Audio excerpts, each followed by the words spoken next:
Buenos días a todos, a todas, esperando que se encuentren muy bien en sus casas. Eh, Quería partir esta clase consultándoles respecto de la fecha de la primera evaluación. Eh, Mi propuesta es que la hagamos la semana del 6 de julio, o sea, de la semana que viene a la próxima. Lo que sí tendría que ser, dado que tengo muy pocas eh, sesiones de clases disponibles para poder entregar todos los contenidos. Entonces quiero pedirles que sea en horario fuera de clase para que ustedes puedan consensuar. Entonces, la semana del 6 de julio, primero si les acomoda, porque si esa semana están llenos de pruebas, bueno, nos podemos mover a la siguiente. El tema es que se van acumulando muchas cosas. Pero, pero en principio, si puede ser la semana del 6 de julio en horario fuera de clase, yo voy a dejar la prueba, digamos, abierta y les daré, no sé, una mañana entera para que ustedes puedan ir ingresando y resolviendo, o una tarde, como quieran. Pero tendría que ser, si me lo permiten, por favor, en un horario fuera de clase, de las clases de cátedra. Eso, o sea, si quieren lo pueden comentar ahora o lo resuelven en la interna ustedes y entregan la propuesta. Así lo dejo a criterio, digamos, de ustedes. Entiendo que tienen un coordinador de curso, así que a través de él me pueden comunicar eh, la decisión que toman. No sé si al respecto alguien quiere comentar algo.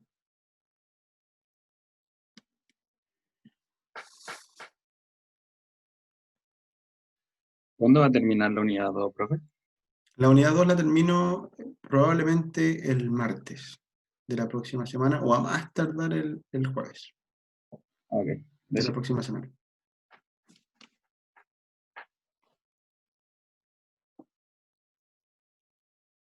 Sí, me faltan 3 unidades más después de esa, así que por lo mismo estoy tratando de subir los PowerPoint antes, lo más pronto que pueda. Los trato de revisar, les trato de agregar ejercicios, cambiar un poco lo que ya tenía predefinido para estos cursos. Estoy armándoles una guía para la segunda unidad, estoy armando guías nuevas. Entonces, me gustaría tener una chance también antes de la prueba de que usar un espacio, una sesión de clase y poder resolver dudas. Por lo mismo pido que la prueba la hagamos en horario fuera de clase y hacemos el repaso dentro del horario de clase.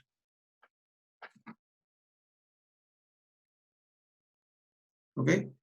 Entonces, si no hay objeciones, bueno, les pido que por favor convérsenlo, definan un día, una fecha dentro de la semana del 6 de,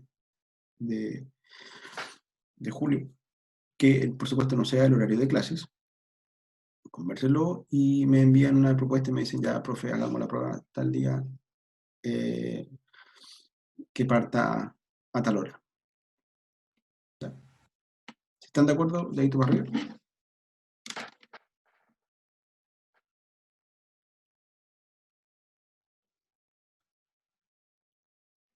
Vale.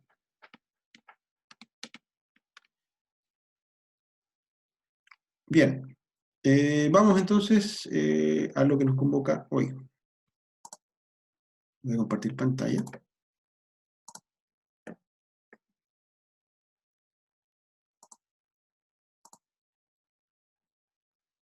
Hoy comenzamos con la unidad 2 del curso. El PowerPoint este se lo subí ayer por la tarde, que va a haber van a estar los contenidos de lo que vamos a conversar hoy y parte del martes, ¿ya? Y que tiene relación con isomería e introducción a las reacciones orgánicas, como lo llaman. Entonces, la primera parte es isomería y hoy día vamos a empezar a conversar de esto. Entonces, ahí tengo una imagen que no es mía, la tomé de Wikipedia. Y lo digo así porque, eh, evidentemente, la información que ustedes tienen que utilizar siempre tiene que provenir de fuentes primarias de la información, ya sea libros, artículos, y tratar de evitar estas fuentes secundarias. Eso es como lo que siempre me imagino que o ya les han dicho. Bueno, sí, es cierto. Tomar información de Wikipedia, bueno, para partir enterándose de algo puede ser. El problema es que la Wikipedia la editan muchas personas y después de pronto cambian los contenidos, cambian los significados, y si una persona no sabe muy a profundidad el tema, puede estar cometiendo errores conceptuales. Ese es el problema de lo editable de Wikipedia. Pero yo, como conozco del tema, encontré esta imagen y yo valido que esta información está bien, por todo lo que yo sé, así que no hay problema con mostrar una imagen de Wikipedia, pero que no es mía. Y que me parece interesante porque los isómeros los clasifica en distintos grupos, isómeros estructurales, por un lado, isómeros espaciales o estereoisómeros por otro, y a su vez una serie de subclasificaciones que vamos a ir comentando a lo largo de esta sesión. Partamos por los isómeros estructurales, bueno, pero más básico aún, entender primero qué es un isómero. Y son isómeros, una molécula que tiene la misma fórmula química, pero estructuras distintas. Por ejemplo, si ustedes piensan en el 2-metilbutano y el 2,2-dimetilpropano, ustedes cuentan la cantidad de carbonos que tiene cada una. 1, 2, 3, 4, 5, 1, 2, 3, 4, 5, los mismos carbonos. Y la cantidad de hidrógenos, 5, 6, 7, 8, 9, 10, 11, 12. Este tiene 3 por 4, 12. Entonces su fórmula química es C5H12, ¿cierto? Pero si ustedes se fijan, son dos estructuras distintas. Entonces, todas aquellas moléculas que tengan esa, eh, esa conexión, que es que tengan la misma fórmula, pero estructuras distintas, se conocen como isómeros. Los isómeros tienen propiedades químicas y físicas distintas. Eso significa que tienen puntos de fusión, puntos de ebullición, solubilidades, etcétera, que los permiten identificar y separar, por muy parecido que sean en su cantidad de átomos. Entonces, comentábamos al principio que tenemos los isómeros estructurales y por otro lado tenemos los estereoisómeros o los isómeros espaciales. Dentro de los estructurales tenemos tres subclasificaciones grandes. La primera son los isómeros de cadena, que son, como este ejemplo que daba recién, del 2-metilbutano con el 2,2-dimetilpropano, que en el fondo lo que cambia es cómo se unen los átomos en una estructura carbonada. Entonces, en la cadena, de cadena son distintos.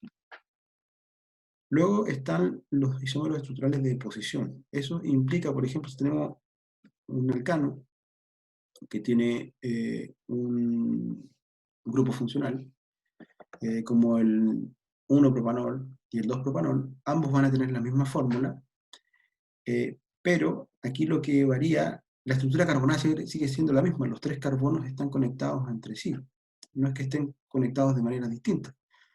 Lo que cambia es la posición del grupo funcional. Aquí está en el carbono 1 y acá está en el carbono 2, ¿vale?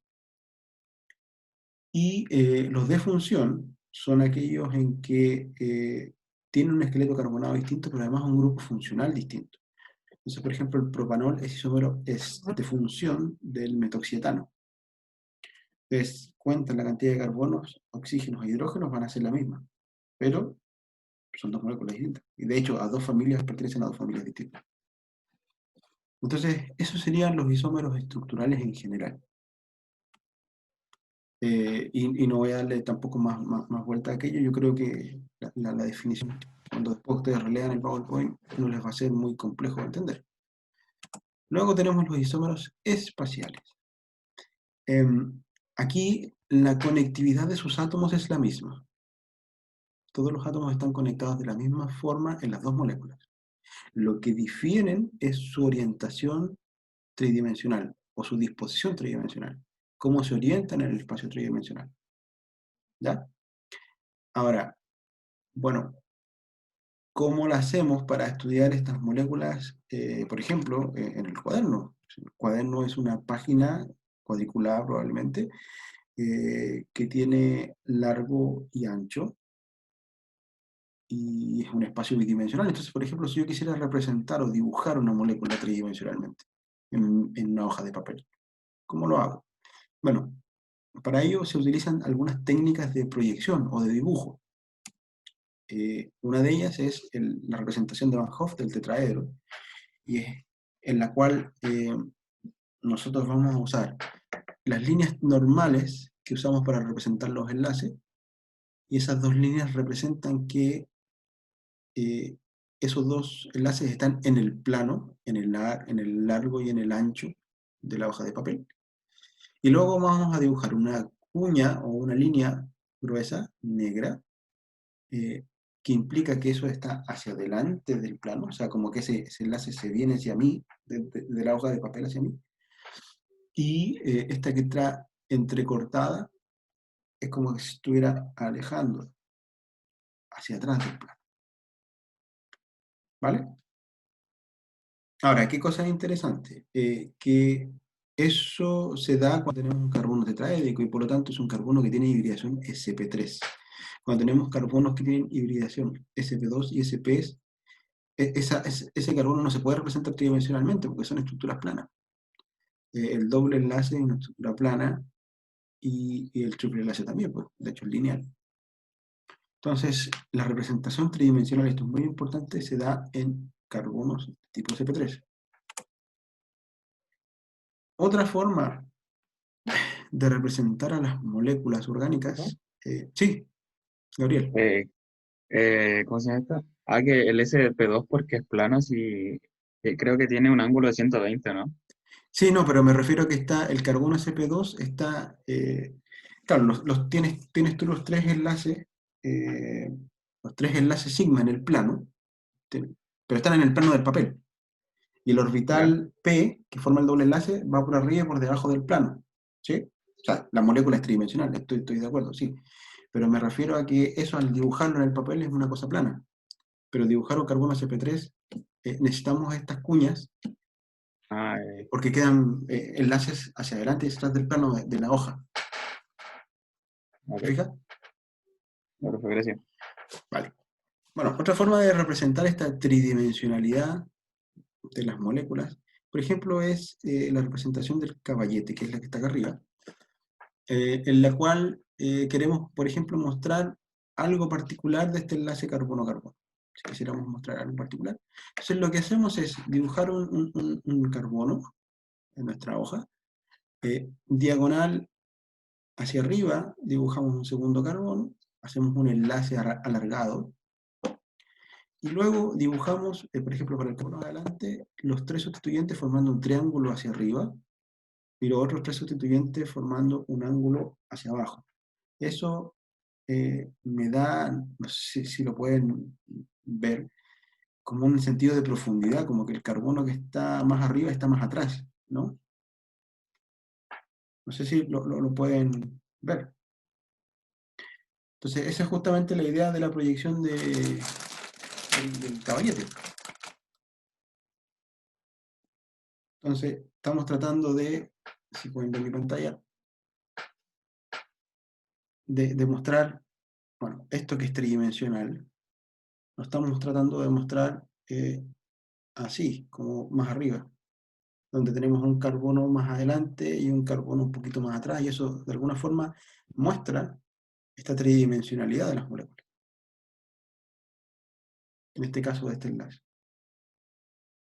Vale, ahora, fíjense que si yo esto lo pongo de frente a ustedes,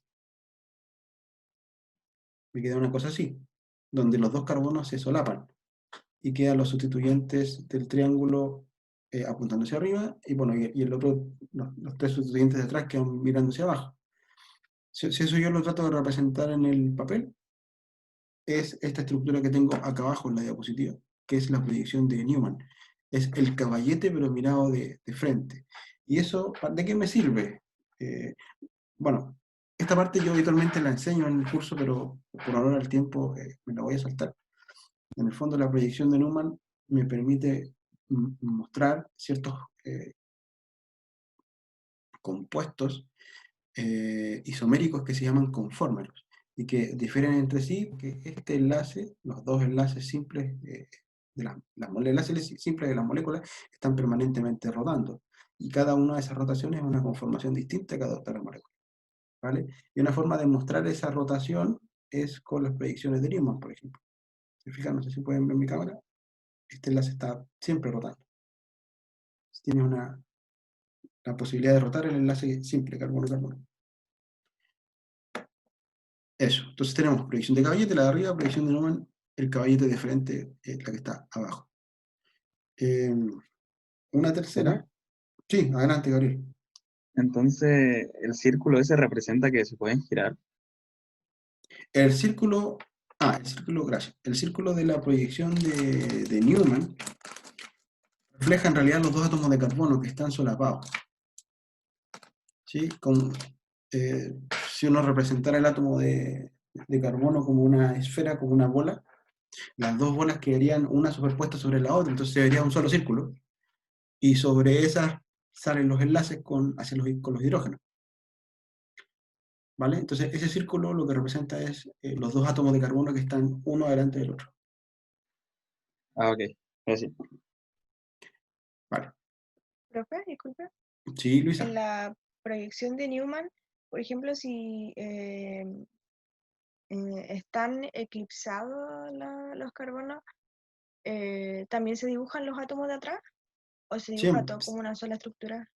Se dibuja, bueno, sí, estuviste leyendo al respecto. Ese tema para este curso lo recorté, ya no voy a hablar de estructuras eclipsadas ni alternadas, ¿ok?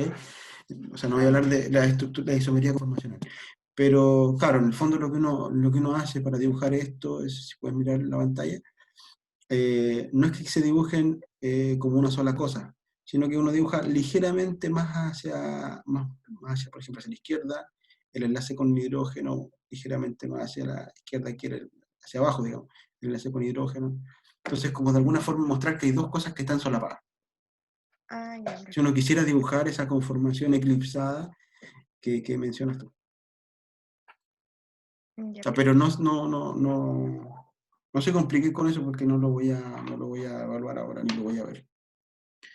Ya, Lo que sí me interesa es gracias. enseñarles las representaciones. ¿Y por qué? Porque en bioquímica las van a necesitar también. Les voy a presentar algunas, les voy a dejar algunas más para que la profesora, que probablemente sea la profesora Libertad Carrasco, o sea, la bioquímica, entonces a ella le voy a dejar el trabajo de ver algunas otras estructuras para tampoco sobrecargarlos a ustedes. El último tipo de proyección, tenemos el tetraedro, tenemos el caballete, tenemos Newman, la proyección de Fischer. ¿Ya?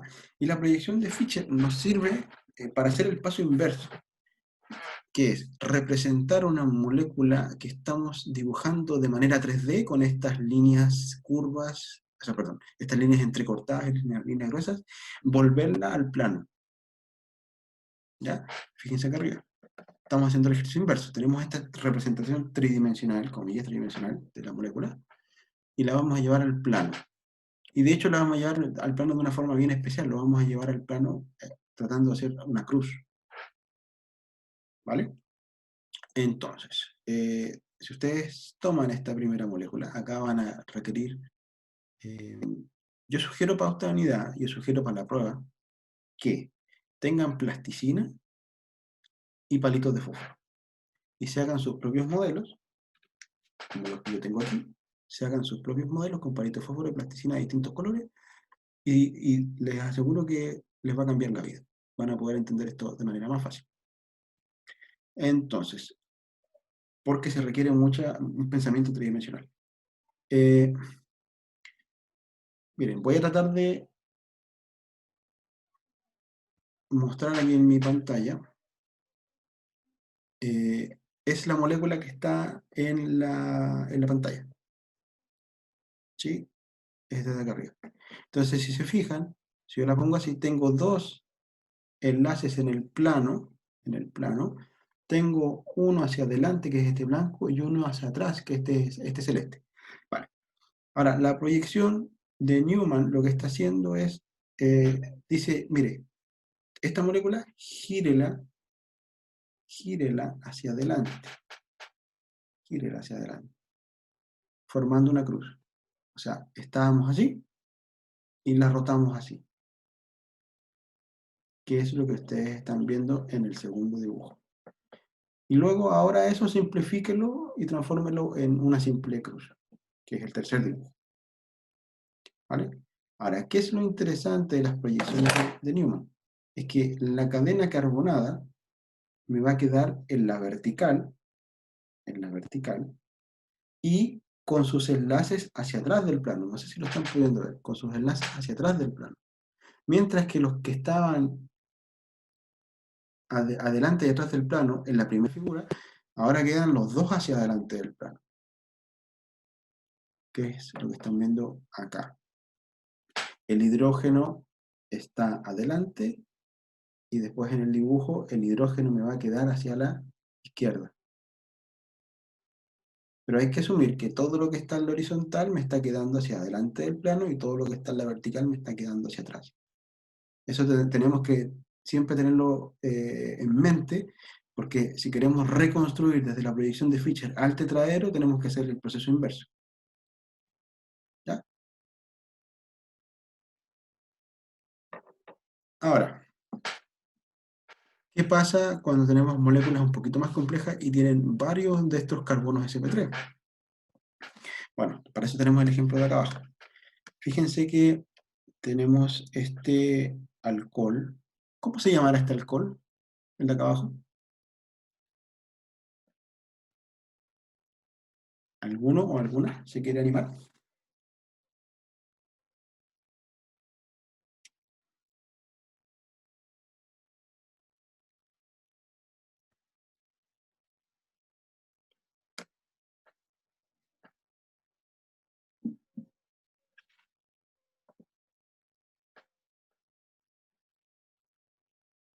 ¿No?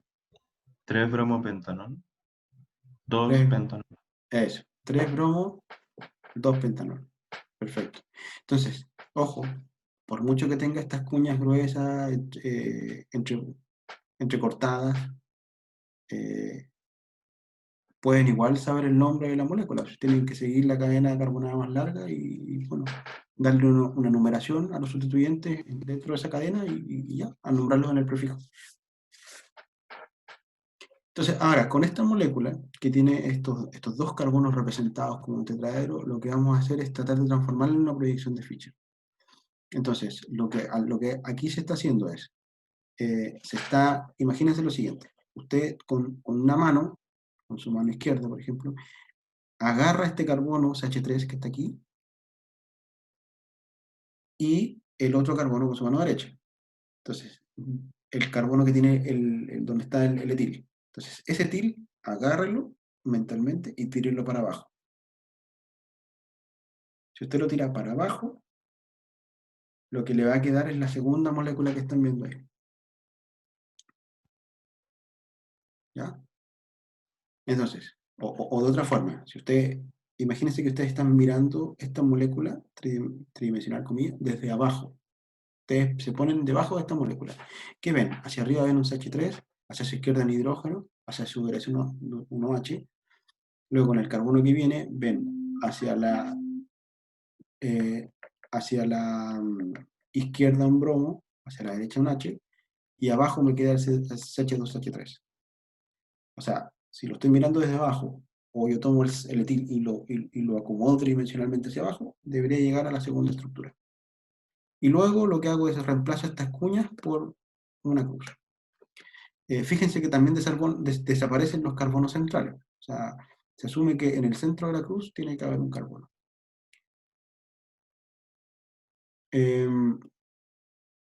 No sé si han visto alguna vez cómo se dibujan los azúcares, los glúcidos. Tienen esta forma de representarse. Las proyecciones Fischer. Ustedes buscan glucosa, por ejemplo, les va a salir una cruz así. Y van a decir, ¿qué es esto? ¿De dónde viene? Bueno, esa es una proyección de Fischer de la molécula de glucosa que es tridimensional. ¿Dudas o preguntas hasta ahí?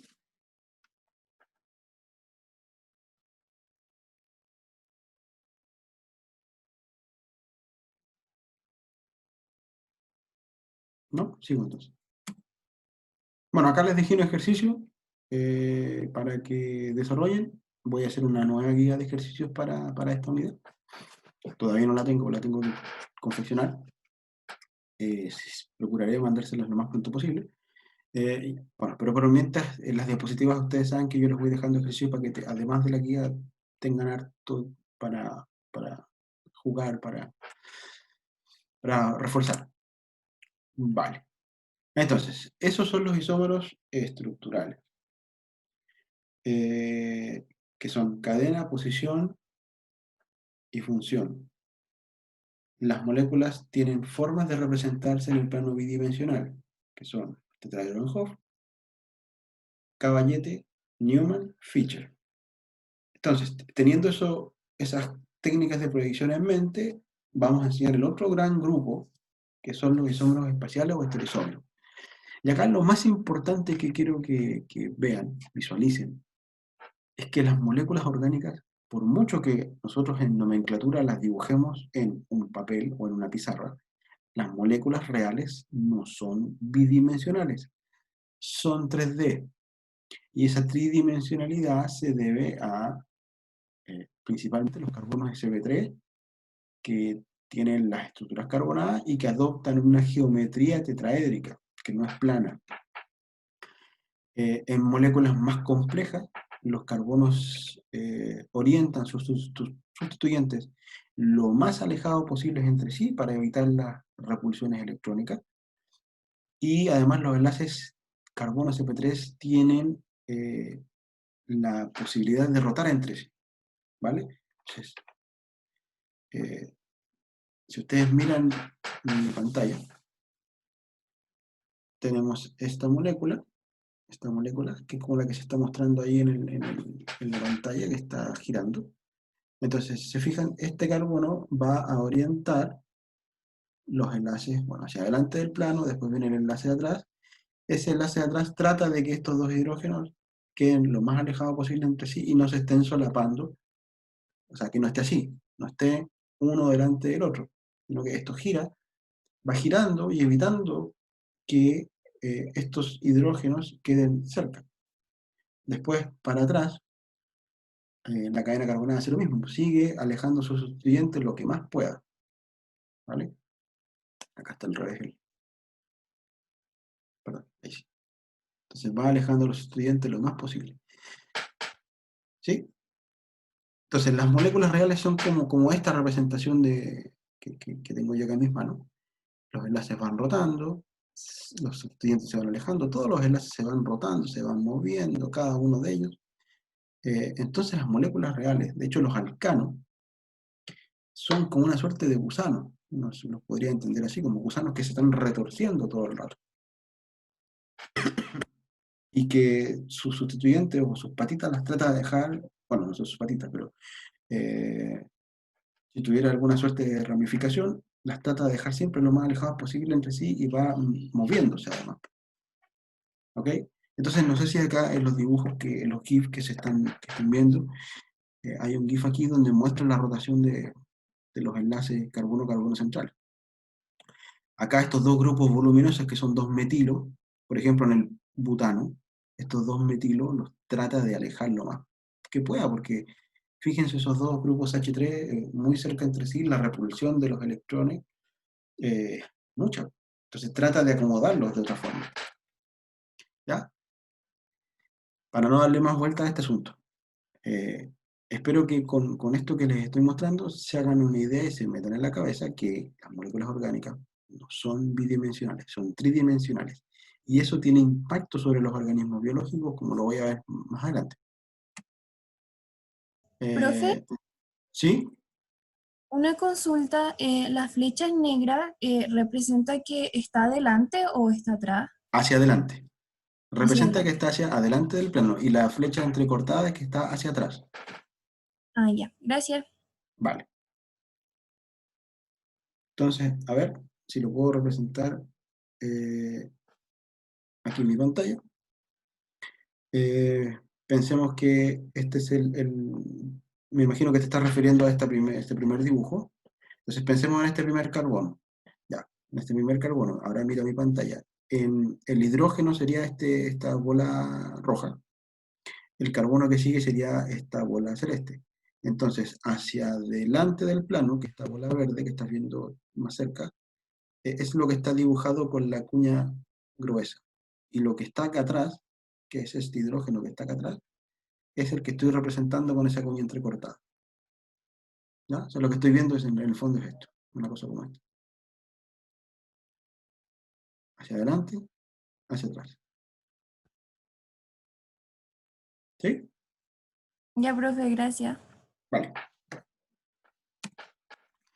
Los ciclos tampoco, por supuesto, son planos. De hecho, cuando uno piensa en un ciclo hexano, uno en nomenclatura, ¿cierto?, lo dibuja como un hexágono, pero la molécula real no es como un hexágono, de hecho es como una silla de playa, donde tienen 4 enlaces carbono-carbono, digamos, formando como la base de la silla, un carbono en la punta, que es el respaldo, y el otro carbono baja, formando como la parte de abajo de la silla de playa, ¿no? Las sillas de playa son como una suerte de... tiene un respaldo, tiene la silla y después tiene donde se colocan los pies, ¿no? Entonces, eso, cuando uno lo piensa así, no se parece a un hexágono. No, pues, no se parece a un hexágono. Si el hexágono es una representación en el plano de una molécula tridimensional, que por lo tanto su forma no es así, ¿ya? Entonces, acordarse, las moléculas orgánicas no son bidimensionales, son tridimensionales. Especialmente por los carbonos sp3 que tienen. Vale. Entonces, dentro de los isómeros espaciales tenemos dos grandes grupos. Tenemos los diastereómeros y los enantiómeros. De los diastereoisómeros no me voy a referir a los conformeros, que es lo que algo mencionó por ahí, me parece que Luisa, de las configuraciones alternadas y eclipsadas. No, todo ese tema de los estructuras conformacionales no lo voy a pasar ahora, pero sí me voy a detener en los diastereómeros cis y trans, que tienen que haberlos escuchado probablemente de sus clases en la enseñanza media, ¿no? Entonces, ¿qué son estos isómeros cis, trans o geométricos? Estos se dan principalmente en cicloalcanos y alquenos. Y ocurre que, por ejemplo, si yo quisiera dibujar la molécula 1,2-dimetil ciclopropano, ¿qué es esta? Pero también la puedo dibujar así, ¿no? Entonces, acá tengo un problema, que en el fondo yo tengo dos dibujos para una misma molécula. Y esos dos dibujos son en realidad dos moléculas distintas en la vida real. Una de ellas tiene los dos metil en una cara del enlace de este ciclo, mientras que el otro los tiene en caras opuestas. Entonces, son dos moléculas distintas que tienen la misma conectividad, pero en el espacio tridimensional son distintos. Por lo tanto, es un estereoisómero. Y como posee esta relación entre grupos que están en una cara o en la otra, se llama isómeros geométricos. Ahora, se le va a conocer como isómero cis aquel que tenga los dos metil, o mejor veámoslo desde el punto de vista de los hidrógenos, el que tenga los dos hidrógenos en la misma cara, y el trans es el que tiene los hidrógenos en la cara opuesta del ciclo. Entonces tienen que tratar de imaginarse que el ciclo está... a ver, voy a tratar de hacerlo con mis representaciones. Imagínense que el ciclo yo lo tengo dibujado así. ¿Sí? Por eso está esta línea negra aquí. Está así. Entonces tengo un CH3 hacia arriba y otro CH3 también hacia arriba. Entonces están los dos en la misma cara de mi palma. Ahora, si están en caras opuestas de mi palma, que sería una cosa así, ¿vale? Ese sería el isómero trans y el anterior sería el isómero cis. Lo mismo ocurre con los dobles enlaces, que también tienen caras. Entonces, por ejemplo, acá tengo una representación de un doble enlace, entonces, fíjense, aquí tendría los dos H3 en una misma cara, y eso sería un isómero, y el otro isómero sería tenerlos en las caras opuestas. Siendo que aquí está el doble enlace, imaginando que está el doble enlace, hacia arriba tengo un H3 y abajo tengo el otro. Sería el isómero trans. ¿Vale? ¿Les quedó claro?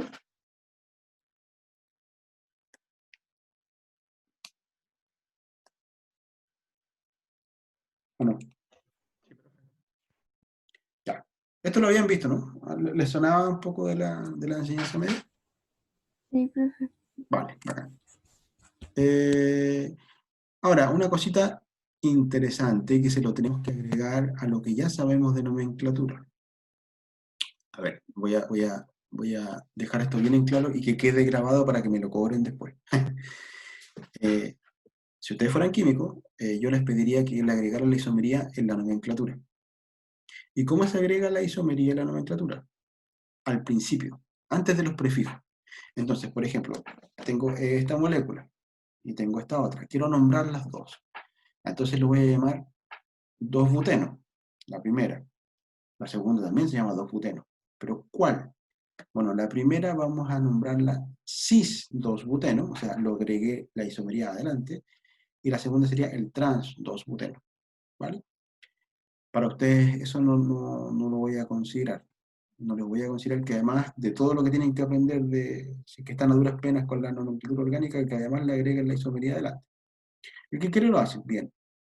Pero si no, no hay problema. Me interesa así que entiendan de que el cisbuteno y el transbuteno son dos moléculas que existen, que tienen la misma conectividad, o sea, este carbono está conectado con este, con este y con este, lo mismo en esta molécula, solo que su disposición tridimensional es distinta. Y eso hace que sean dos moléculas distintas. De hecho, si uno les mide algunas propiedades físicas y químicas, se va a dar cuenta de que son distintas. No tienen el mismo punto de fusión, no tienen el mismo punto de ebullición, no tienen la misma solubilidad, la inflamabilidad, etc. ¿Vale? Ya. Cuando tenemos un doble enlace y ese doble enlace no tiene isomería cis o trans, cuando estos carbonos del doble enlace, algunos de ellos tienen los mismos sustituyentes. Imagínense que reemplazamos este CH3 de acá arriba por un hidrógeno. Entonces va a tener un hidrógeno aquí, los dos hidrógenos de acá abajo y un CH3. ¿Podríamos asignarle isomería cis y trans a ese doble enlace? Está difícil, ¿no? Porque vamos a tener, lo que estamos entendiendo un poco de la isomería cis y trans es que tengo dos pares. O esos dos pares están en la misma cara o esos dos pares están en caras opuestas. Pero si tengo 3 y 1 distintos, no voy a poderlo. Y efectivamente, pues eso no se puede nombrar como isómeros cis y trans. Entonces van a ver alquenos donde yo sí tenga que incorporarle la isomería en el nombre, por ejemplo, y hay alquenos que no, porque no tienen isomería. Entonces hay, por ejemplo, el 1-buteno, como está al final de la diapositiva, el 1-buteno o el 2-metil-1-propeno, dibújenlos y verán que no le pueden asignar isomería geométrica cis o trans. Hay otro problema. ¿Qué pasa, por ejemplo, con esas moléculas que tienen ahí? Donde tienen los 4 sustituyentes distintos. ¿Se pueden nombrar cis y trans? No, no se puede. Y no se pueden porque el concepto de cis y trans es un concepto antiguo, cuando se conocían algunos alquenos nomás, y después se dieron cuenta de que había muchos más alquenos de los que tenían contabilizados, y que no necesariamente tenían los dos pares de sustituyentes equivalentes. Dos CH3 para un lado, dos hidrógenos para el otro. Entonces, así como el conocimiento científico, ustedes saben que va permanentemente evolucionando, pasamos de lo que se llama un sistema cis y trans a hoy en día lo que se llama un sistema EIZ, que es más amplio. Esto es como cuando el profesor Lalo le tiene que haber enseñado las teorías ácido-base, ¿cierto? Un ácido para renios era una cosa limitada, es un concepto limitado. Después vino la teoría de Bronsted-Lowry, que se amplía el concepto de Renyi, y de hecho agrega algunas, eso permite que haya muchas más moléculas que las podamos clasificar como ácidos o como bases. Y después viene la teoría de Lewis, que amplía mucho más aún la de Bronsted-Lowry. Aquí pasa lo mismo. Cis-trans es un concepto más antiguo y que aplica solamente para algunos alquenos. Pero como tenemos un sistema que podamos definir ese cis y ese trans para todos los alquenos posibles. Y ahí surge el sistema E y Z. Y el sistema E y Z básicamente es asignar prioridades a los sustituyentes que están unidos a los carbonos del doble enlace. Por ejemplo, en la molécula que estoy marcando arriba, entonces este carbono del doble enlace tiene dos sustituyentes, el hidrógeno y el CH3. El CH3 tiene una prioridad mayor que el hidrógeno. Y acá, en el segundo carbono del doble enlace, el propil tiene una prioridad mayor que el metil. Entonces, el de mayor prioridad está abajo y el de menor está arriba. Y si se fijan, si ahora miramos el doble enlace, los de mayor prioridad, el CH3 y el propil, están en la misma cara. Entonces, ahí tenemos una suerte de comillas cis, pero no lo vamos a llamar cis porque esa teoría es más antigua, lo vamos a llamar Z. Z-cis. Hagan ahí el link entre la Z y el cis. Y la molécula contraria sería el trans, o el E, en este sistema. O sea, es como la evolución del nombre. El trans evoluciona a E y el cis evoluciona a Z. Entonces, la pregunta es, ¿cómo le asignamos prioridades a los grupos? Bueno, la prioridad para identificar la geometría de un alqueno tri tetrasustituido es... a ver, esto me interesa que se lo aprendan porque también lo vamos a usar después cuando veamos los enantiómeros, este mismo sistema de priorización. Lo primero que tenemos que fijarnos es ¿a qué está unido cada uno de los carbonos del doble enlace? Vamos al ejemplo anterior. ¿A qué está unido directamente este carbono? A hidrógeno y a carbono. A carbono. ¿Ya? Ese carbono a su vez está unido a tres hidrógenos, pero directamente este carbono está carbono. Y ahí lo que nosotros tenemos que hacer es, le vamos a dar prioridad al átomo que tenga el Z, el número atómico mayor. El carbono tiene un número atómico mayor que el hidrógeno. Por lo tanto, por eso le estamos dando prioridad al metil. Vale. Veamos el segundo carbono. ¿A qué está directamente unido este carbono? A carbono y a carbono. Chuta, pero ahí es el mismo átomo. Tienen dos zetas iguales. Entonces ahí usted lo que tiene que hacer es seguir mirando dentro de cada una de esas conexiones que pueden hacer estos carbonos hasta encontrar alguna diferencia. Es decir, como no puedo distinguir cuál tiene mayor prioridad de estos dos, entonces tengo que mirar, ¿a qué está unido este carbono de aquí? A tres hidrógenos. ¿A qué está unido este carbono de aquí? A dos hidrógenos y además a un carbono. Y como ese carbono tiene un Z mayor que los hidrógenos, entonces le damos la prioridad a todo este grupo. Entonces, se fijan, todo este grupo tiene mayor prioridad que este. Ojo, que esto de repente no lo enseñan bien en la enseñanza media. Les dicen el sustituyente más grande, o el de mayor masa. No, la regla no es por masa, es por número atómico de los átomos directamente conectados a los carbonos del doble enlace. ¿Ya? Entonces puede ser que acá esto sea un OH, y esto sea un pentil, pero la prioridad tiene los OH. ¿Y por qué? Porque el oxígeno tiene más prioridad, tiene un Z mayor que el carbono de aquí. ¿Ya? ¿Y qué pasa si tenemos enlaces múltiples? Dobles enlaces.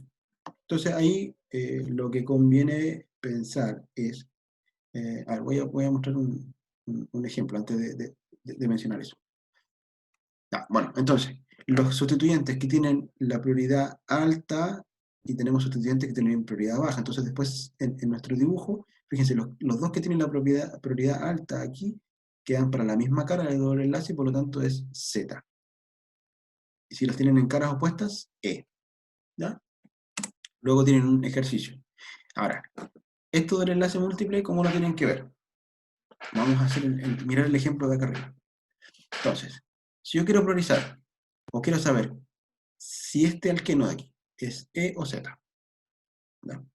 Acuérdense que el cis-trans sí aplica, pero cuando tenemos 2 metil y 2 hidrógenos. Ahí es fácil. Lo podemos usar. ¿Ya? No digo que lo hayamos desechado. Lo podemos usar.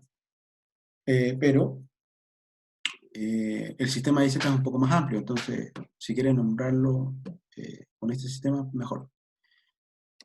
Tratemos de darle prioridad a estos sustituyentes. Este carbono, acá está unido a hidrógeno hacia abajo, a carbono hacia arriba. ¿Cuál tiene mayor prioridad? El de arriba, porque el Z del carbono es mayor que el del hidrógeno. Entonces todo este grupo tiene mayor prioridad que el de abajo. Ya con que sea el Z mayor, hace que todo el grupo tenga mayor prioridad que el otro. Fijémonos en el segundo carbono. ¿Qué tenemos aquí? Este carbono está unido a carbono para acá y carbono para arriba. Perfecto. Tengo que seguir mirando entonces. Este carbono de acá abajo está unido a 2 hidrógenos y un oxígeno. Ah, ahí hay un átomo de mayor prioridad, hidrógeno y oxígeno. Aquí está unido el carbono de arriba. El carbono está unido por un enlace simple a un oxígeno, ¿vale? Y por uno doble a un oxígeno. Y como ven los enlaces múltiples, piensen que son dos simples. ¿Ya? Entonces, este carbono de aquí es como si estuviera unido a 3 oxígenos. Y el de abajo está unido a 2 hidrógenos y un oxígeno. Entonces, ¿quién tiene prioridad más alta? Por supuesto que este de acá arriba, porque el Z de esos hidrógenos, de esos oxígenos, perdón, es mayor que el Z de los hidrógenos de acá abajo. Cuando todo este grupo tiene mayor prioridad, acá habíamos dicho que este tenía mayor prioridad, y por lo tanto, como ambos están en la misma cara del doble enlace, hacia arriba, decimos que es el isómero Z. Z de FIF. ¿Vale? ¿Dudas o preguntas hasta ahí?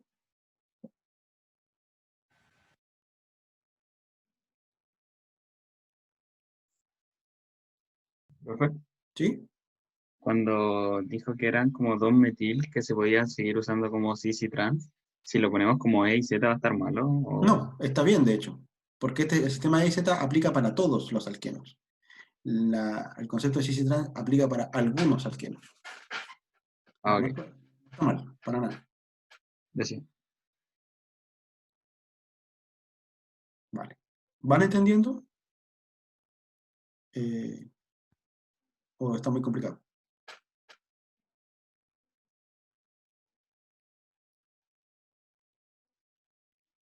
Profe, a mí lo que no entendí mucho fue, o sea, entendí cómo hacerlo, pero es el de la B que dice 3Z, CY, como que me complicó. Ya, es que acá lo que pasa es que tienes que hacer el dibujo, ¿no? ¿Te refieres a eso, que hay que hacer el dibujo? Claro, fíjate que aquí este sería el nombre que ustedes aprendieron con nomenclatura, el octatrieno, pero además le agregué la isomería. 3Z significa que el doble enlace que parte en el carbono 3 es Z, y el doble enlace que parte en el carbono 6 es E. Entonces, ahí, a ver, vamos a tratar de, voy a dejar de compartir. Voy a tratar de hacer el dibujo. Ya, por favor, octatrieno. ¿Se pueden memorizar o remarcar esto mientras yo voy haciendo el dibujo para que no nos perdamos?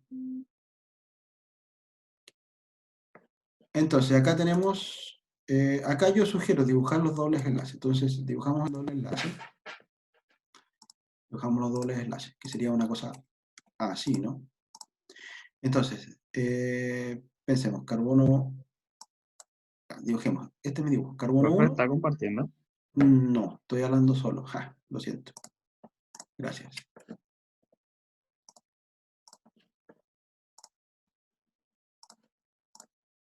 ¿Ahí sí? Y ahí sí se ve. Entonces yo voy a hacerlo ahora. Parto mi dibujito, que ustedes también lo pueden hacer en su cuaderno. Ya, parto dibujando el primer doble enlace, el que está en el carbono 3, por ejemplo. ¿Ya? Entonces lo voy a dibujar. ¿Cómo sería un doble enlace? Sería una cosa así. ¿Vale? Sería una cosa así. Ya. Pensemos que mi cadena parte aquí. Entonces, carbono 1, carbono 2, carbono 3. Esto debería ser hidrógeno, hidrógeno. Bueno, y la cadena carbonada sigue para algún lado. Ahora, ¿para dónde sigue la cadena carbonada?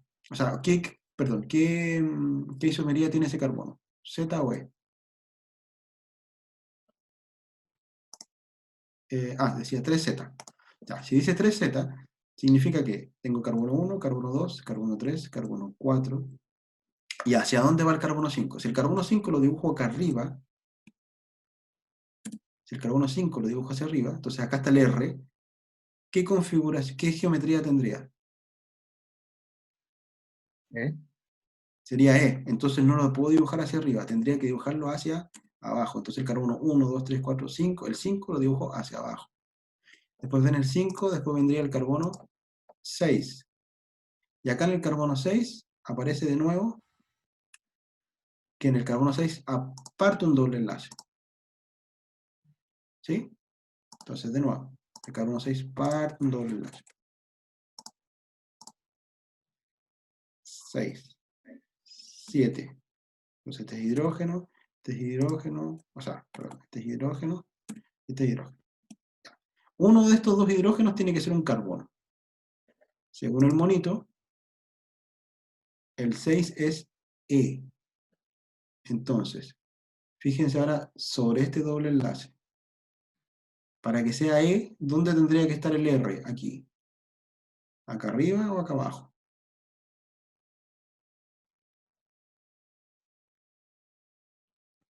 Acá abajo, ¿no? Entonces tendríamos 1, 2, 3, 4, 5, 6, 7, 8. Del 6 al 7 y del 7 se va hacia aquí.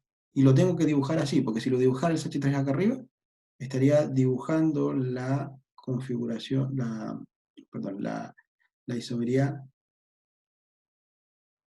cis Profe, ¿puedo explicar esa parte de o nuevo que Z. no entendí muy bien? Ya, La del 6. entonces yo voy tratando de dibujar sobre los dobles enlaces. Entonces, te fijas, el primer ejercicio es que yo partí dibujando mi doble enlace y de ahí fui ubicando la cadena carbonada. Entonces, para que el 3 sea Z, yo lo que tengo que hacer es dibujar el doble enlace y en este caso la cadena carbonada tendría que venir hacia la misma cara, ya sea hacia arriba o hacia abajo, da lo mismo. Entonces, carbono 1, carbono 2, carbono 3, carbono 4, carbono 5. Entonces la cadena tiene que venir hacia acá, desde el carbono 4 hacia abajo, para que este alqueno tenga la geometría Z. Entonces, carbono 5. Ahora, pero además tiene un doble enlace en el carbono 6. Entonces, me voy al carbono 6 y sobre el carbono 6 hago mi dibujo de doble enlace, que sería esto ahí. Entonces, bueno, esto es un hidrógeno. Y en el carbono 7 tengo que tomar una nueva decisión. ¿Dónde dibujo el carbono 8? ¿Hacia la derecha o hacia arriba? A izquierda hacia arriba. Entonces, si lo dibujo acá arriba y yo me paro a mirar este doble enlace, ¿qué conformación tendría? O sea, ¿qué conformación? ¿Qué geometría tendría? ¿Z o E? Z. Entonces, si yo lo dibujo así, si yo dejara... Esta es mi respuesta, profesor. Sería incorrecto, porque el carbono 6 nos están diciendo que es E. Entonces, en vez de dibujar el CH3 aquí, lo tendría que dibujar acá. Eso. Ok, profe. Gracias. ¿Ya? Entonces, ya. Voy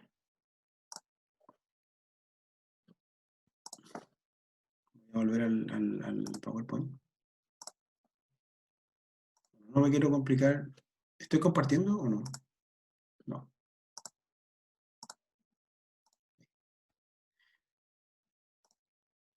Vale. Ya. Entonces, estos ejercicios que tengo aquí son ejercicios que son desafiantes, pero ojalá los puedan hacer. Pero cosas así como tan complicadas con dos dobles enlaces no creo que se los evalúe, no creo que se los pregunte. Pero sí les sirve de ejercitación para saber cómo dibujar los E y cómo dibujar los Z, o los cis y los trans. ¿Profe? Además, sí, sí. ¿No da las por, luces? disculpa. Por ejemplo, si arriba en el primer ejercicio, ya en vez de un cloro hubiera un hidrógeno. Ujú. Y para un lado hubiera un CH3, al otro lado puede haber, por ejemplo, un CH2 y un CH3 también. ¿O tienen que ser el mismo par? Para la isomería, o sea, para el sistema E y Z, da lo mismo. Pueden ser los 4 sustituyentes distintos. Pero entonces tú tienes que definir de esos 4 sustituyentes, por ejemplo, lo que estoy mostrando aquí, esta primera figura. Piensa tú que sustituyente 1, 2, 3, 4, da lo mismo. Sobre este carbono va a haber uno de estos sustituyentes, el 1 o el 2, que va a tener más prioridad que el otro. Y en el carbono 3, en el carbono 2, tú vas a tener los sustituyentes 3 y 4, que uno de esos dos va a tener más prioridad. Entonces tú lo que te fijas es si los de más alta prioridad están en la misma cara o están en caras opuestas. Entonces ahí defines la Z o la E. Ya, perfecto. Gracias. ¿Vale? Ya. Profe, y en la prueba usted nos va a poner como el dibujo y en la alternativa, así como la respuesta, y uno tiene que saber o no, o cómo va a ser. Por ejemplo, le podría decir, para la siguiente molécula, estoy inventando, para la siguiente molécula, ¿qué isomería tiene? Yo les podría decir cis, trans, E, Z. ¿Qué me responderían? La primera.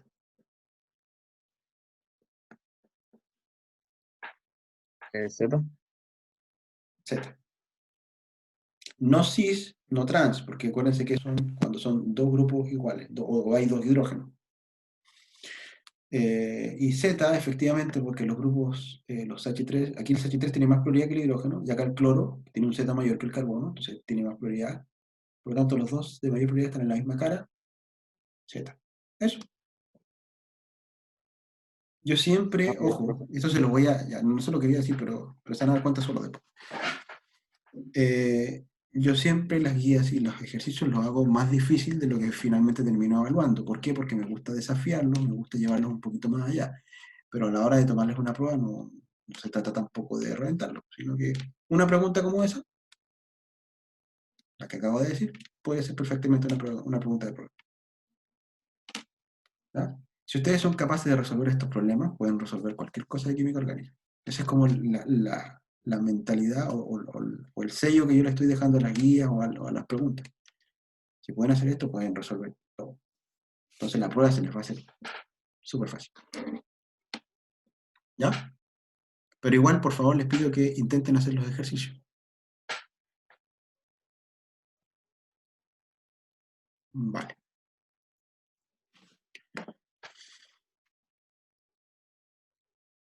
¿Seguimos?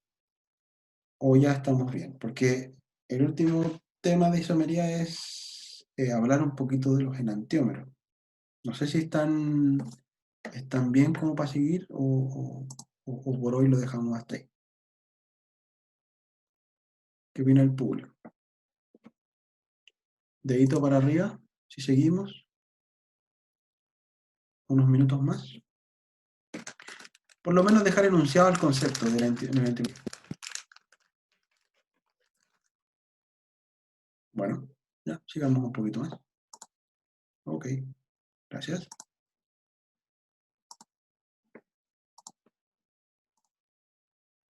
Vale. Enantiomería. Hay algo que no dije. Se me olvidó. Es que de los isómeros espaciales hay dos clasificaciones grandes, los diastereoisómeros y los enantiómeros.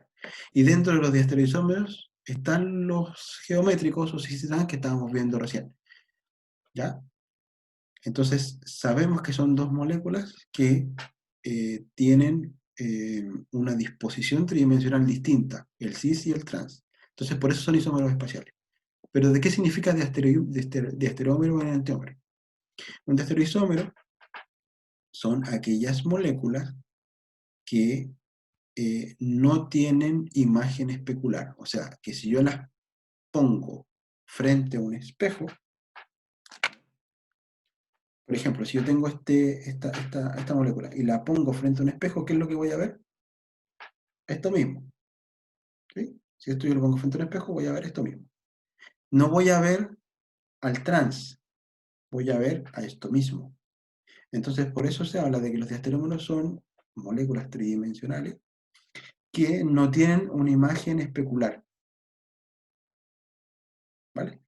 Pero los enantiómeros sí tienen una imagen especular y que no es superponible. Vamos a ver ahora. Fíjense aquí. El siguiente dibujo tienen que pensarlo así. Tenemos 3 sets de moléculas. Y lo que está acá en rojo sería su imagen en el espejo. O sea, si yo esta primera molécula la pongo en el espejo, veo esta segunda. ¿Sí? Como cuando pongo la mano frente al espejo, voy a ver mi otra mano. ¿Ya? Bueno, pensemos en lo siguiente. Entonces, esta molécula tiene su imagen en el espejo. Ahora, si la primera molécula yo la rotara, que es este dibujo de acá, si esta es la primera molécula, la roto, me va a quedar esto de aquí. Me va a quedar esto de aquí. Y fíjense, esta imagen rotada de la primera, ¿es igual a la que tengo en el espejo? Sí. Sí. Entonces, esta molécula en realidad es una sola. Porque lo que estoy viendo en el espejo es lo mismo pero rotado, ¿no? Vale. La segunda molécula que tengo aquí pasa lo mismo. Esto tiene su imagen en el espejo. Ahora, si yo la primera la roto, en 180 grados, me queda esto. Y esto es igual que esto. O esto lo puedo poner encima y me queda lo mismo. Ningún problema. Entonces, esta es una sola molécula que si yo la pongo en el espejo lo que voy a ver es la misma molécula. Pero fíjense en el caso 3. Tengo esta molécula. En el espejo voy a ver esto. Si la original la roto, me va a quedar esto de aquí. ¿Y esto es igual a lo que estoy viendo en el espejo? No. ¿Por qué no? Porque aquí el enlace con Z estaba hacia adelante del plano y en la otra molécula está hacia atrás. Ah, entonces esta molécula y esta en realidad son dos. No es una como en los casos anteriores. No es ella, cuando la proyecto en el espejo, esa segunda molécula en realidad es la misma. Pero hay moléculas que cuando yo las proyecto en el espejo, no son la misma. Si yo las trato de después superponer. Como las manos. Miren mi pantalla. ¿Ven mi pantalla? Entonces, si yo pongo la mano frente a un espejo, voy a ver mi otra mano. ¿Sí? Pero fíjense que si yo trato de poner una encima de la otra, no me calzan los pulgares. Entonces, son dos moléculas, o son dos cosas distintas, mi mano derecha y mi mano izquierda. Entonces, hay moléculas que tienen una mano derecha y hay moléculas que tienen una mano izquierda, por así decirlo. O sea, está la molécula izquierda y está la molécula derecha, por así decirlo. ¿Ya? Hay moléculas que yo las pongo frente a un espejo y me queda lo mismo, como el caso de las que mostré antes. Pero hay otras moléculas que tienen una imagen especular no superponible y eso se conoce como pares de enantiómero. Son aquellas moléculas que guardan la relación de ser imágenes especulares no superponibles una de la otra. O sea, tengo el enantiómero mano derecha, mano izquierda, perdón, y el enantiómero mano izquierda. Y son dos moléculas que existen y que si yo las pongo, las enfrento, una se vería como la imagen en el espejo de la otra. Pero son dos moléculas. Y cuando, o sea, por ejemplo, las dos de arriba, ¿cómo se llamarían? No son enantiómeros. No son enantiómeros porque sus imágenes en el espejo, si estas dos moléculas existieran, su imagen en el espejo, al rotarla, acomodarla, calzaría perfecto una sobre la otra. Entonces, en el fondo, es la misma molécula. Si uno la puedo poner encima de la otra y me queda todo perfecto, todos los enlaces iguales, es la misma molécula. No existen dos.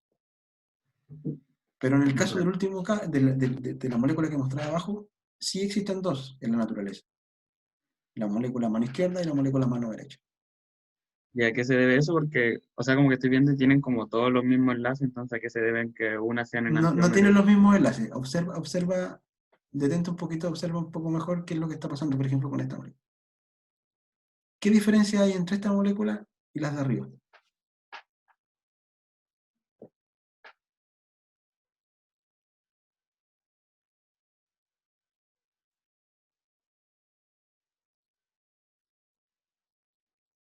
No sé, creo que el Z. El Z. El Z, bueno, en las de arriba no tienen Z. La diferencia entre esta molécula y las otras dos es que esta molécula, este carbono, está unido a X, Y, Z y H. ¿Eso qué significa? Que tiene los 4 sustituyentes distintos. Entonces la enantiomería aparece cuando tenemos carbonos con 4 sustituyentes distintos. Ahí se da este caso, de que su imagen especular no sea superponible. Profe, ¿Sí? en la última imagen usted habla de superponer la imagen rotada, pero no sería superponer la imagen especular con la original. No, es que si yo, mira, si yo superpongo la imagen inicial con la especular, ya de frente no puedo porque la Y, digamos, me va a quedar hacia el otro lado. Acá lo que yo tengo que hacer es el ejercicio de la primera, rotarla, y la imagen rotada, tratar de superponerla con la especular. Entonces yo tengo que mirar como está acá arriba, como están señalados en esta línea de acá arriba. Esto lo puedo superponer con esto. Si lo puedo superponer, es la misma molécula. Si no lo puedo superponer, es que en el fondo son dos moléculas distintas. Entonces, en la vida real a lo que voy es que existe la molécula inicial y existe la imagen especular. Las dos moléculas existen. Entonces, cuando yo pongo mi mano izquierda frente al espejo, ¿qué es lo que veo? Veo mi mano derecha. Si yo pongo mi mano derecha frente al espejo, voy a ver mi mano izquierda. Y ambas manos existen. Entonces, esa molécula inicial en realidad son dos moléculas. Es que yo tenía entendido que, digamos, uno superponía la imagen especular como las manos, y ahí eran como, siempre era típico que nos decían ya eso es como un antiómero o algo así. Pero lo que me complica es que cuando la rotación de la molécula igual, porque Ujú. cambia el Z y el hidrógeno, como que, Efectivamente. Efectivamente. y el X, pero el X permanece y entonces eso Sí, no lo entiendo. sí, lo que pasa es que, a ver, esto es una forma de visualizarlo. Es una forma que yo lo enseño así. O sea, si te lo enseñaron de otra forma, está bien también. El tema es entender que en el fondo existen moléculas que tienen una imagen que es, o sea, existen moléculas que se relacionan entre sí. A ver, voy a tratar de mostrar acá en la pantalla. Se relacionan entre sí, esta molécula, y se va a encontrar en el espacio con esta otra molécula. ¿Y qué relación guardan estas otras moléculas entre sí? Que si yo las trato de superponer, o colocar una encima de la otra, fíjense qué pasa con las pelotitas roja y celeste. No las puedo superponer. Son imágenes especulares que no puedo superponer una en la otra. Entonces, cuando se cumple esa condición, entonces se dice que este es un par de enantiómeros, el enantiómero A y el enantiómero B. ¿Ya? Si yo pudiera superponer las dos imágenes, es que en el fondo es la misma molécula. Pero si no lo puedo superponer, significa que son dos distintas. ¿Ya? Y eso ocurre cuando tenemos carbono con 4 sustituyentes distintos. Ya, profe, ¿Sí? gracias. Eso es lo que en el fondo necesitaba que, bueno, a lo mejor con este dibujo no lo entendiste muy bien, pero en el fondo la explicación es esa. Ahora, dos conceptos. La relación que guardan estas dos moléculas es de enantiómeros, o sea, de ser una de la otra imágenes especulares no superponibles. Estas dos son imágenes especulares no superponibles una de la otra. ¿Vale? Ahora, esta molécula, como tiene 4 carbonos distintos, y por el hecho de presentar una imagen en el espejo no superponible, esta molécula se llama molécula quiral. Y esta también se llama molécula quiral. ¿Ya? La relación que guarda una con la otra es de enantiómeros, ser imágenes especulares una sobre la otra. Pero ambas se dice que son imágenes, moléculas que son quirales. ¿Ya? Son dos conceptos que van a encontrar en la literatura. Cada una de esas dos moléculas es una molécula quiral per se, que es una propiedad de las moléculas tridimensionales. Y por otro lado, hay moléculas quirales que guardan una relación una con la otra de ser imágenes especulares no superponibles, y en ese caso, ese par de moléculas quirales los llamamos enantiómeros. Esto se los digo porque hay moléculas quirales, es decir, que tienen 4 sustituyentes distintos, hay moléculas quirales, pero que no presentan una imagen especular no superponible, que lo vamos a ver más adelante. Entonces, ese par de moléculas no son enantiómeros, porque no guardan esa relación. ¿Ya? Pues eso traté de dejarlo bien explicado en esta nota de acá abajo. ¿Sí? ¿Puedo repetir eso último que no lo entendí? Vale. Entonces, la quiralidad de las moléculas surge, es una propiedad que tiene que ver, que lo voy a ver más adelante, que tiene que ver con la capacidad de rotar la luz. ¿Ya? Entonces, vamos a pensarlo así. Una molécula quiral es aquella molécula que tiene los 4 sustituyentes distintos. Eso es una molécula quiral. Entonces tengo una molécula quiral A y puedo tener una molécula quiral B. Otra molécula que tenga los 4 sustituyentes distintos. Pensémoslo así. A ver, me lié. Ahí sí. Ahora, si esta molécula quiral se relaciona con otra molécula quiral, y esa relación es de ser imágenes especulares no superponibles, entonces este par de moléculas quirales se llama enantiómeros. También puede ocurrir que haya una molécula quiral, esa que tiene 4 sustituyentes distintos, que haya una segunda molécula quiral, pero que no sean imágenes especulares. Eso también puede ocurrir. ¿Ya? Entonces, no es que por tener necesariamente 4 carbonos vamos a tener enantiomería. Sí, la enantiomería surge porque haya 4, o sea, un carbono con 4 sustitutos distintos, sí. Sí, surge por eso. Pero no todas las moléculas presentan enantiomería. Todas las moléculas que tienen 4 carbonos son quirales, sí. Pero algunas de ellas, la relación que guardan de pares es de enantiómero. Eso es lo que estoy tratando de explicar. La profe, gracias. Vale. A ver, se me viene otro ejemplo a la mente. Mano izquierda, mano derecha. ¿Qué relación guardan entre sí? Imágenes especulares no superponibles. Mano izquierda con zapato derecho. ¿Son imágenes especulares? No. Pero el zapato derecho sí tiene una imagen en el espejo que es su zapato izquierdo. Entonces la relación que hay entre mi mano izquierda y mi zapato derecho, que a pesar de que los dos tengan los 4 sustituyentes distintos, no son imágenes especulares una de la otra. Entonces, ojo, la enantiomería se da cuando se da porque las dos moléculas guardan esa relación de ser imágenes especulares una sobre la otra. Entonces, son enantiómeros, mi mano izquierda con mi mano derecha. Son enantiómeros, mi zapato izquierdo con mi zapato derecho. Pero no son enantiómeros, mi mano izquierda con mi zapato derecho. No sé si ahí quedó más claro. Pero todas esas moléculas son moléculas quirales porque todas tienen los 4 carbonos con, o sea, todos los carbonos con 4 sustituyentes distintos. No sé si ahí te quedó un poco más claro, Gabriel. Sí, a mí sí. Gracias, profe. Ya.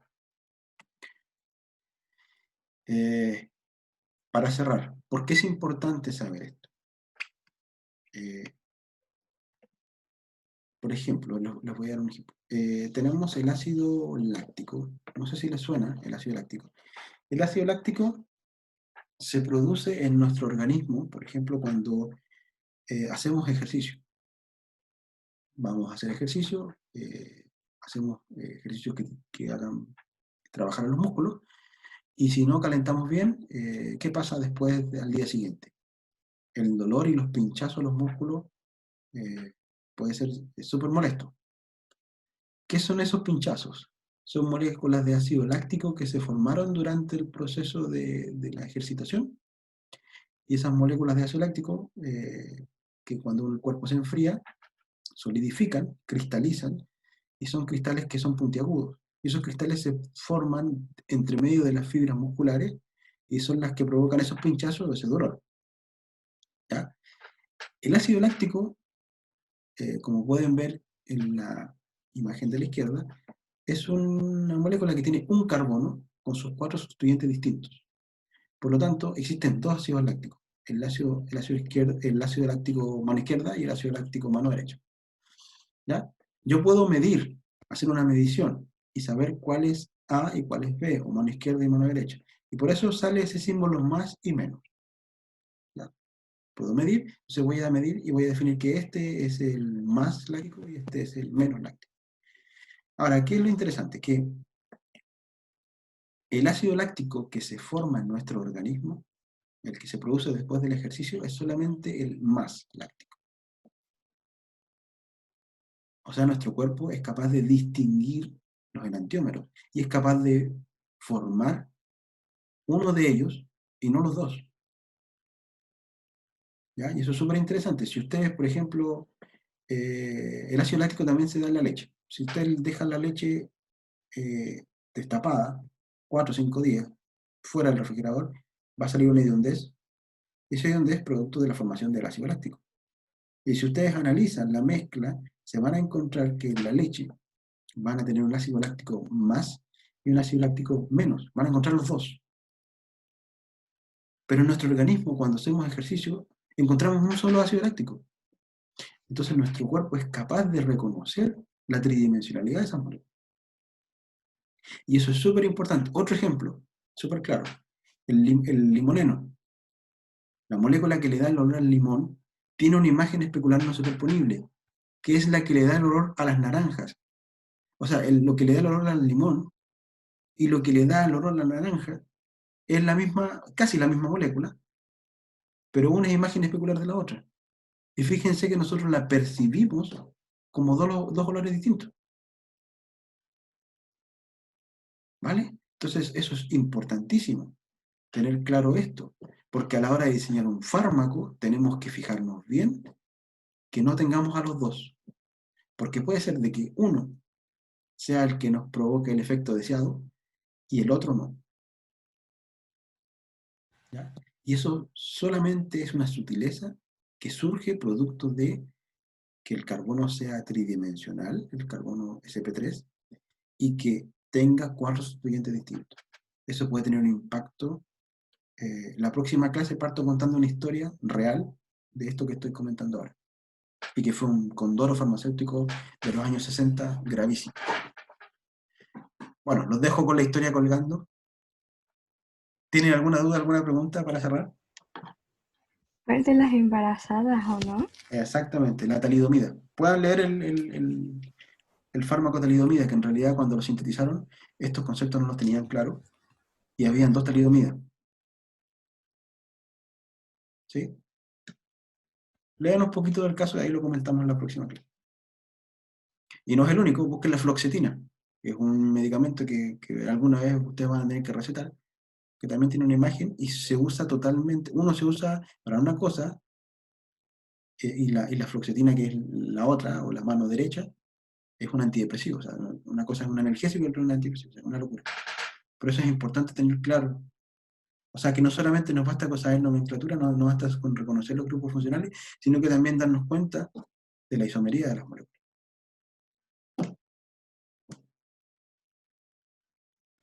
¿Vale? Profe, ¿Sí? ¿lo puede escribir en el chat? Me llamó la atención. El Ahí nombre estoy del viendo. medicamento, perfecto. Sí. Voy a dejar de compartir. ¿Dónde está el chat? Talidomida. Vean ahí la historia de la talidomida.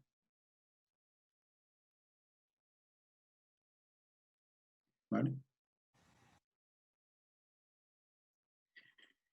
Bueno, me extendí mucho más de lo que yo pensaba. Lo lamento porque ahora ustedes me imagino que tienen clase. Entonces lo voy a dejar hasta aquí para no seguir alargándolo. Muchas gracias por su participación. Si tienen dudas o preguntas, anótenlas ahora y las partimos conversando en la clase del martes, ¿vale? Bueno, que tengan una buena mañana, un buen resto del día y nos vemos el martes. Chao, chao. El profe, nos Chao, vemos. profe. Profe, Chao, gracias. profe. Chao, chao.